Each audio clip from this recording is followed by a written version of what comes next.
Hi, it's Sean Kenny, again, still.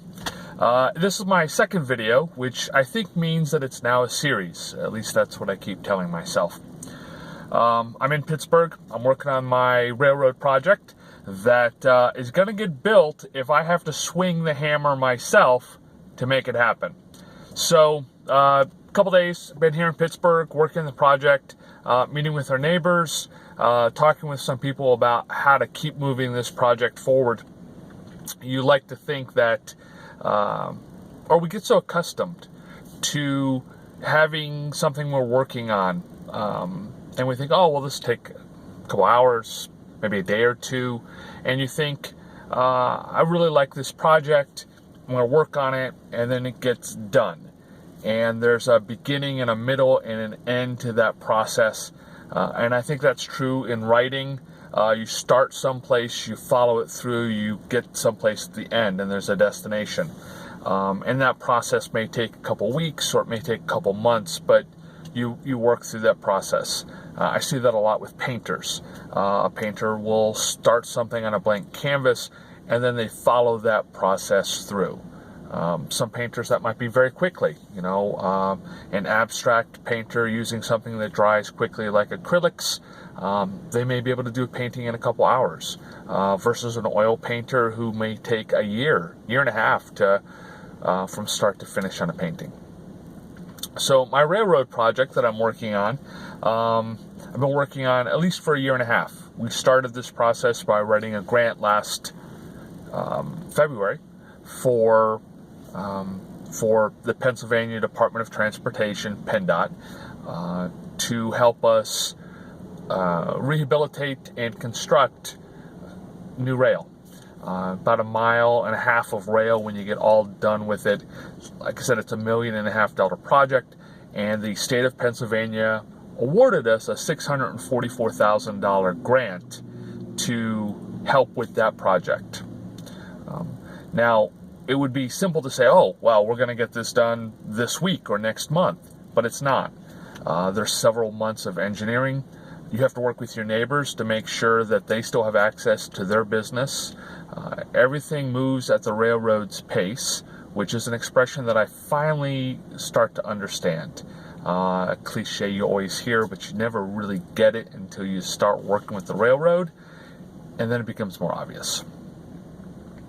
So, our project has already been worked on for a year and a half, and all we have are line drawings on a Google map, a grant for $644,000, and some really, really good ideas brought to the table by a really good team of people who are very committed to making this work and make this happen. And that's a year and a half. We haven't broken ground. We don't have engineering drawings. We, like I said, just have a plan and a vision of where we're going with this and what it's going to look like when we get done. It may be another year and a half. It may be even longer, depending on the market and what happens and how it all plays out. So it's easy to get discouraged with that. I'm used to, like I said, sitting down, writing something, beginning, end, process, done. So that's not how this is working.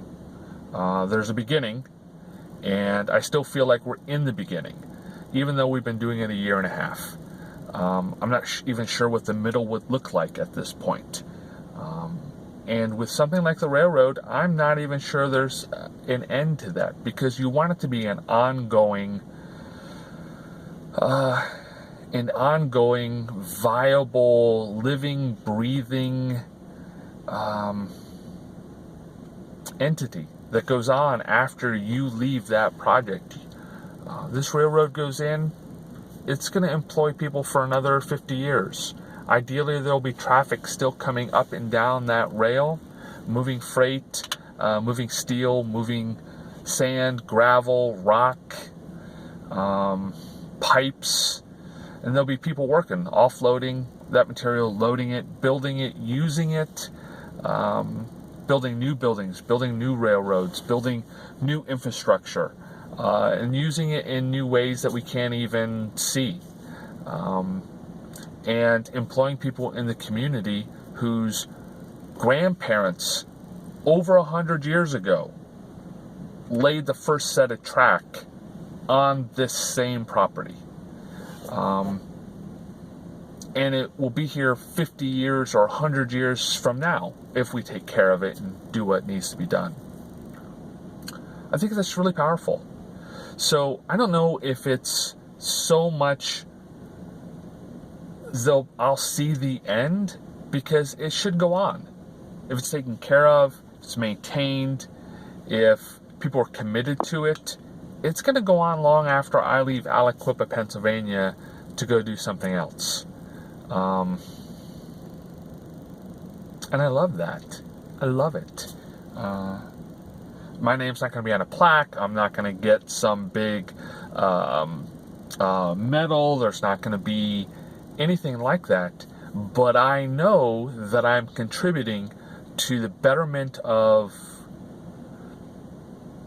this business, to the betterment of the city of Aliquippa, to the betterment of the people who live in Aliquippa, to the betterment of people at the other end of the rail line who I will never know the names of or never meet, who are going to make something, put it on a train, and have that train move it from point A to Aliquippa, Pennsylvania, and offload it. And they'll offload it off the train, they'll put it on a truck, they'll move it someplace else, somebody else will take it off that truck, and they'll use it to build something or make something at that end. I just think that's amazing. I think it's incredible. And I'm just really glad to be a part of it, even on days or weeks like this week where I don't feel like we've gotten anywhere.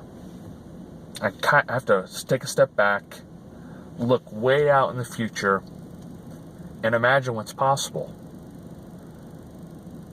And then do my part to contribute to the success. Not everybody has an opportunity to do something like that. So no matter what happens at this point, or how it gets handed off or moves forward, I'm just really excited to have been a part of it up to this point, up to this moment. I'm really excited about being a part of it tomorrow and the day after, for however long it takes to get from the beginning to the middle to whatever that end is. Thanks for watching.